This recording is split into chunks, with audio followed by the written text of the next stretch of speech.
Hyvää päivää, which means good day in Finnish. Today we are going to be making Finnish pancakes. So most people know this as crepes. However, growing up in my family, I've always called them Finnish pancakes. It's a really thin, delicious pancake. Because my grandfather, I have, on my dad's side, I have some family that came from Finland, and when they made these really thin pancakes, they would always call them Finnish pancakes. So I'm going to start by making that today. My grandfather also taught me this saying, this rule on how to make them, so that I would remember. So it's flour makes everything. It's as easy as 1, 2, 3. So since flour makes everything, 1 cup of flour, which I have already measured right here, then 2 cups of milk,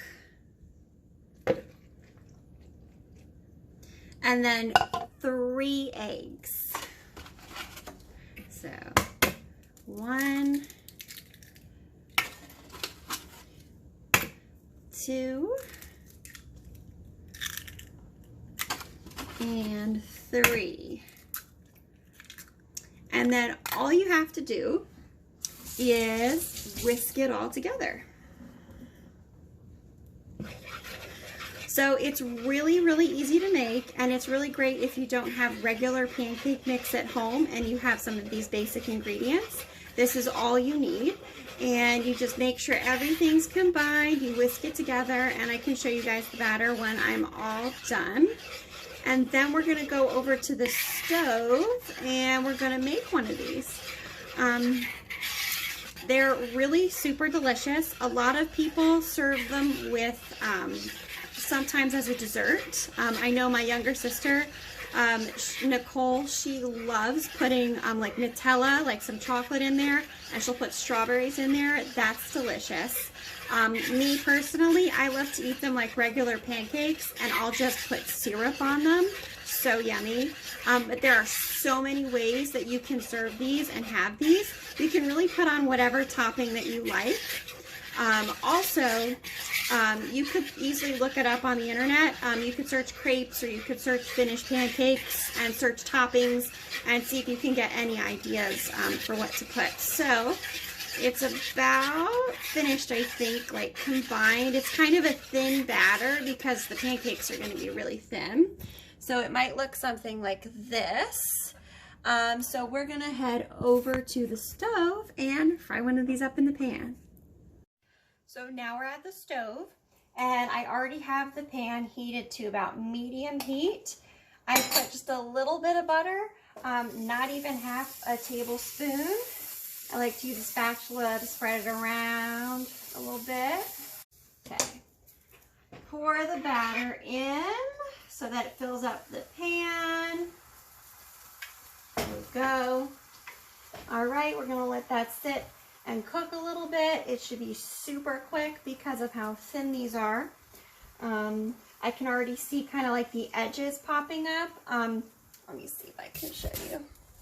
You can kind of see the edges kind of popping up on the side here. That means that it's starting to really sear that side.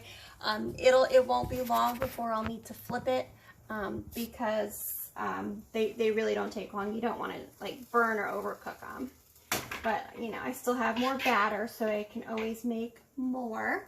One of the fun things of making these is attempting to flip them in the pan. Now, a lot of people like to use spatulas to flip them, but because they're so thin, using a spatula doesn't always work so well. It can really like just tear the pancakes apart and rip them. They're so fragile. So I'm going to attempt to use the pan to flip them.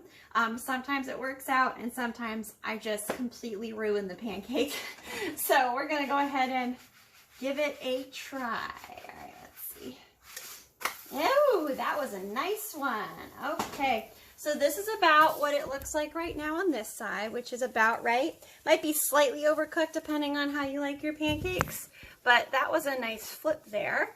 So I'm just gonna let it finish. And because of all the butter on the pan, and because I'm using a non-stick cooking pan, it'll just slide right off and onto the plate. And it'll be ready to serve. And again, I love having it with syrup, but you can make it anything that you want. You could put fruit in it, chocolate, whipped cream, any of that, and they are so, so, so, so good. So I think if we take a look at that, that's about done. So I'm going to put this onto my plate. Go, slid right off. And I'll be making some more of these, and once it cools off, I'm going to be enjoying some of those with some syrup. Yum. So now that I've made the rest of the pancakes, and this one has cooled off, I'm going to go ahead and enjoy some Finnish pancakes myself. I have it in some delicious Aunt Jemima syrup, and okay, so good. So soft, and the syrup adds some sweetness. So good. I hope you guys try it. So yummy. I will have the recipe written down in the description. Bye, guys.